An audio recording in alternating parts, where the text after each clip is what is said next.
ఇదేమిటి? అధికారం. ఎలా క్షమింపబడతాయి? ఎలా క్షమింపబడతాయి? మీరు ఎవరి పాపములైనా క్షమిస్తే వారి పాపములు క్షమింపబడతాయి. శిష్యులతో చెప్తున్న మాట ఇది సంగమా. అధికారం ఇస్తున్నాడు.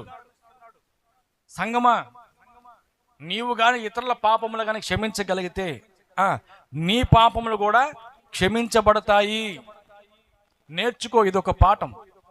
నీ భర్త తాగుబోతైనా, వ్యభిచారైనా, దొంగ అయినా, లోబైనా, నీ బిడ్డలైనా, ఎవరైనా సరే ఇలాంటి స్థితిలో ఉంటే నిందించడము కాదు, దూషించడము కాదు, వెక్కిరించడము కాదు, క్షమించడము నేర్చుకో. ఏం నేర్చుకోవాలి?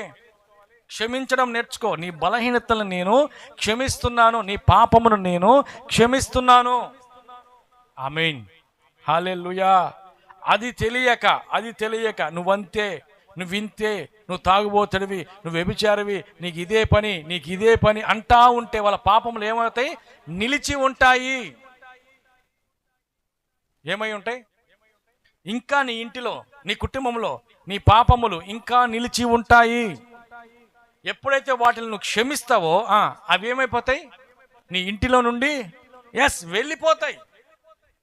నువ్వు పనిచేసే చోట కావచ్చు, ఉద్యోగం చేసే చోట కావచ్చు, ఎవరైనా నిన్ను బాధ పెడుతుండొచ్చు, దూషిస్తుండొచ్చు, మరొకటి కావచ్చు. వాళ్ళని నువ్వేం చేయాల్సా? నీ పాపములను క్షమించబడ్డాయి, నీ పాపములు క్షమించబడ్డాయి. మనిషి కుమారునికి పాపములు క్షమించుట భూమి మీద అధికారం ఉందని ప్రభు అంటాడు. క్షమించే మనసు ఉందా లేదా? విశ్వాసంతో నీ పక్కన వాళ్ళతో నువ్వు చెప్పు, నీ పాపములు క్షమించబడ్డాయి. నేనేం పాపం చేసిన అనబాకు. నీ పాపములు క్షమించబడ్డాయి, నీ పాపములు క్షమించబడ్డాయి, నీ పాపములు క్షమించబడ్డాయి. నీ పాపములు క్షమించబడ్డాయి. ఆమేన్, హల్లెలూయా. ఎప్పుడైతే ఎదుటి వారి పాపములు మనం క్షమిస్తామో మన పాపములు కూడా దేవుడు క్షమిస్తాడు. వాడు తాగుబోతాడైనా, మరొకటైనా నీ మనసులో ఏమన్నా తెలుసా?